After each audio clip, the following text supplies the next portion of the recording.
현재 민주당에서는 당대표 경선이 진행 중입니다. 이재명 후보가 영남 및 충청권 순회 경선에서 거의 90%에 육박하는 압승을 거두고 왔는 상황입니다. 강원, 제주, 호남, 수도권 경선이 남아 있습니다만 현재까지의 결과로 보면 어느 정도 윤곽이 드러나는 듯합니다. 다만 이렇게까지 큰 격차가 벌어질 수 있었던 원인에 대해 의문이 드는 것도 사실입니다. 사실 당초 당 안팎에서 예상했던 것보다 격차가 훨씬 큰 것은 사실입니다. 보통 80% 초반 정도를 예상했었는데 현재는 그보다 10% 정도 더 높은 수치가 나오고 있습니다. 물론 아직 당원이 많은 수도권과 호남 경선이 남아있기에 최종 결과를 지켜봐야 합니다만 저는 두 가지 이유가 있다고 생각합니다. 첫째, 이번 조기 대선은 비상계엄과 탄핵이라는 위기를 극복하는 과정에서 이루어졌습니다. 민주당 당원 및 지지자, 그리고 민주당의 힘을 실어주는 국민들께서는 이 위기 극복 과정의 중심에 누가 있었느냐에 주목하셨을 것입니다. 그 결과 이재명 후보에게 지지가 쏠리는 현상이 더욱 두드러졌다고 봅니다. 실제로 최근 호남 지역을 방문했을 때 과거 이재명 후보에게 부정적인 입장을 보이셨던 분들조차도 현재는 이재명 후보로 단일 대우를 형성해야 한다는 의견을 말씀하시는 것을 들었습니다.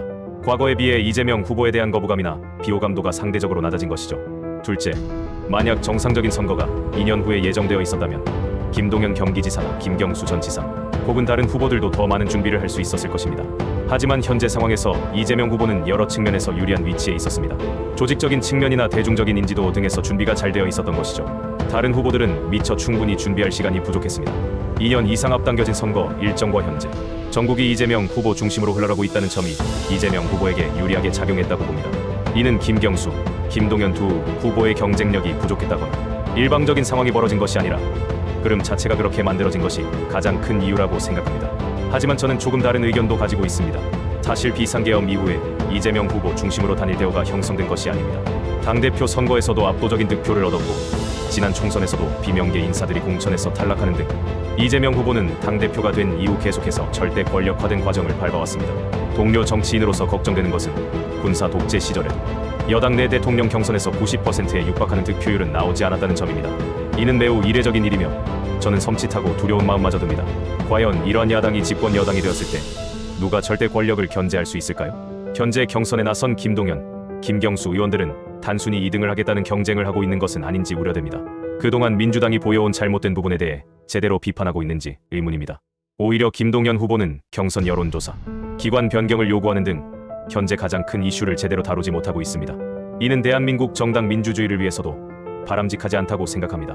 국민의힘이 어려움을 겪고 윤석열 전 대통령이 몰락하게 된 것은 내부 비판에 귀를 닫았기 때문입니다. 민주당 또한 변화해야 할 부분이 분명히 있습니다. 경선이 좀 더 경선답게 진행될 수 있도록 노력하는 것이 좋지 않을까요?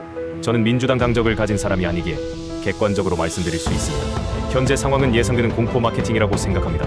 입법부를 장악한 정당이 행정부 권력까지 장악했을 때 위험성이 있다는 것은 인정합니다. 하지만 이명박, 박근혜 대통령 시절에도 여당은 과반 의석을 가지고 있었습니다. 과반 의석이 중요한 것이지 의석수가 170석이냐는 중요하지 않습니다. 여당 의석은 특히 그렇습니다. 그 당시 대통령들이 입법부를 장악하고 마음대로 했느냐? 그렇지 않았습니다. 유독 이재명 후보에게만 비난을 가하는 것은 과하다고 생각합니다. 앞으로 그런 일이 벌어졌을 때는 비판할 여지가 있겠지만 지금은 너무 빠르다고 생각합니다. 또한 이재명 후보가 80에서 90%의 득표율을 얻는 이유는 두 가지라고 생각합니다. 첫째, 2심 무죄 판결이 큰 영향을 미쳤습니다. 사법 리스크가 사라지면서 후보의 약점이 없어져 버렸습니다. 쟁점화할 만한 약점이 사라진 것이죠.